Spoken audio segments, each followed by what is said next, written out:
राधे राधे, जय श्री कृष्णा। मैं अपने चैनल भक्ति विद उमा में आप लोगों का स्वागत करती हूँ। आइए मार्गशीर्ष मास कथा अध्याय 15वां श्रवण करेंगे। पिछले अध्याय में हमने बलदेव का पराक्रम तथा ध्रुव की श्री नरहरि भगवान के साथ संवाद को सुना था। आगे की अध्याय सुनने से पहले सभी बोले भगवान विष्णु की जय, माता लक्ष्मी की जय, सभी देवी देवताओं की जय। अब इस अध्याय में ब्रह्मा जी श्री भगवान विष्णु से बोले कि हे प्रश्न को जानने वाले श्रेष्ठ, जो प्रश्न किए हैं उन प्रश्नों का उत्तर मैं क्रम से वर्णन करूंगा। आप आराम से ध्यान पूर्वक सुनिए। मार्गशीर्ष मास में भगवान विष्णु कीर्ति नाम की स्त्री के साथ वास करते हैं, इसलिए विष्णु का पूजन कीर्ति के साथ करना चाहिए।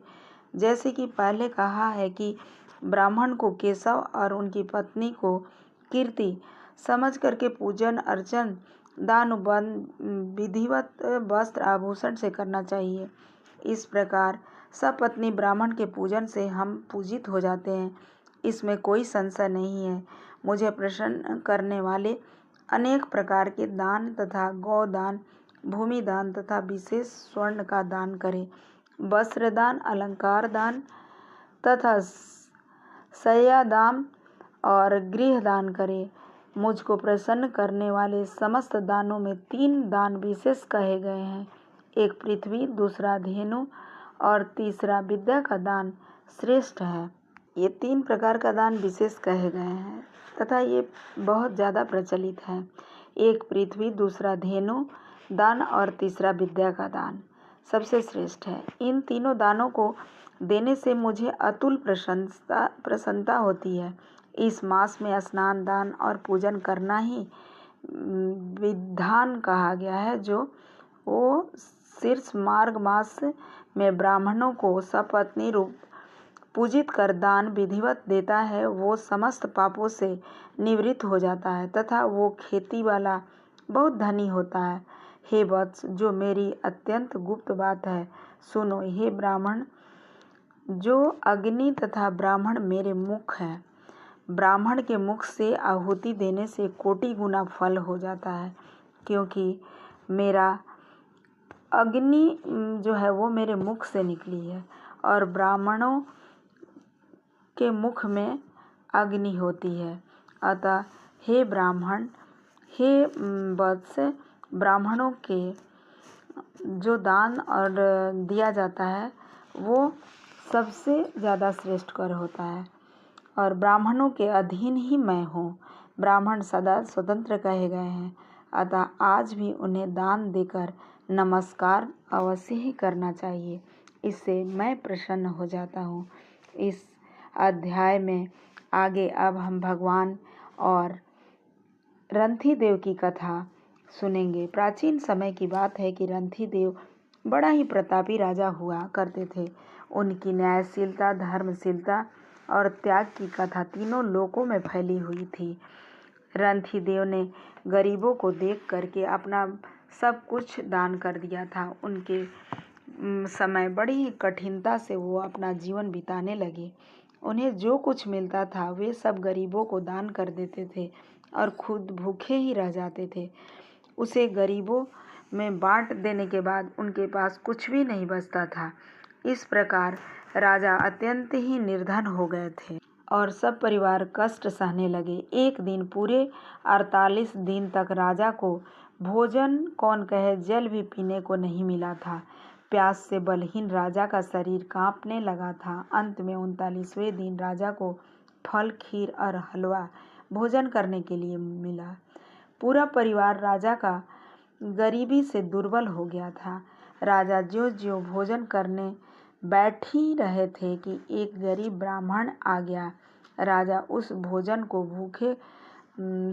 भूखे ब्राह्मण को भूख से जो व्याकुल थे उनको दे दी।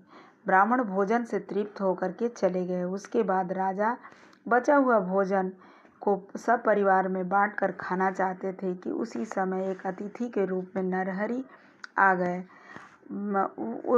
राजा ने उनका भी आतिथ्य सत्कार किया और उनको भी भोजन कराया। उसके पश्चात एक ब्राह्मण अतिथि जो था वो कई कुत्ते को लेकर के आ पहुंचा और कहने लगा कि भूख बहुत लगी है, भोजन दीजिए राजा। उनके पास सत्कार के अलावा और कुछ नहीं था, फिर भी राजा ने उनका सत्कार किया और जो बचा खुचा खाना था अतिथि और उनके साथ आए कुत्ते को दे दिया। अब एक मनुष्य की प्यास बुझ सके इतना ही भर जल बचा हुआ था।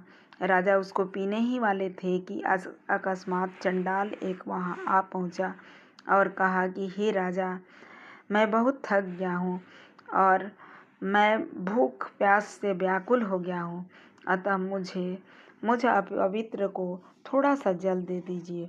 उस चंडाल की बातें सुन करके राजा पवित्र वचन से कहे कि मैं अणिमा से मुक्ति या गति नहीं चाहता, मैं केवल यही चाहता हूँ कि सभी प्राणियों को भूख से तृप्त हो जाए, मैं मेरे अंत में उनके दुख को भोग लूँ, जिससे उन लोगों का दुख कम हो जाए। ये थक कर जल मांग रहा था, तो उनको जल देते से मेरे अंदर के सारे विकार, भूख प्यास, चिंता, मोह सब कुछ दूर हो गया। इस तरह राजा स्वयं भूखे और प्यासे रहकर सभी के भूख और प्यास को शांत किया। इधर भगवान ने रंथी देव की परीक्षा लेने के लिए माया के ब्राह्मण अतिथि और चंडाल का रूप बना करके घर आए थे। राजा की भक्ति पारायण देख करके भगवान नरहरि प्रसन्न हो गए और उन्होंने अपना यथार्थ रूप राजा को दर्शन कराया। राजा ने तीनों देवों का प्रत्यक्ष दर्शन कर लिया और उन्हें प्रणाम किया। उनके कहने पर भी कोई वर नहीं मांगा। राजा भगवान की भक्ति में राजा जो है वो भगवान की भक्ति में लीन हो गया। उनके परिवार के अन्य लोग भी राजा की संगति से नारायण परायण होकर योगी मुनि की परम गति को प्राप्त हुए। सब बोलो भगवान की जय। जो प्रातः काल उठकर कृष्ण भगवान के अध्यायों को पढ़ता है, सुनता है और सुनाता है, भगवान उसे परम गति देते हैं, उनके सारे कष्टों को दूर कर उन्हें मुक्ति मिलती है। ओम नमः भगवते वासुदेवाय।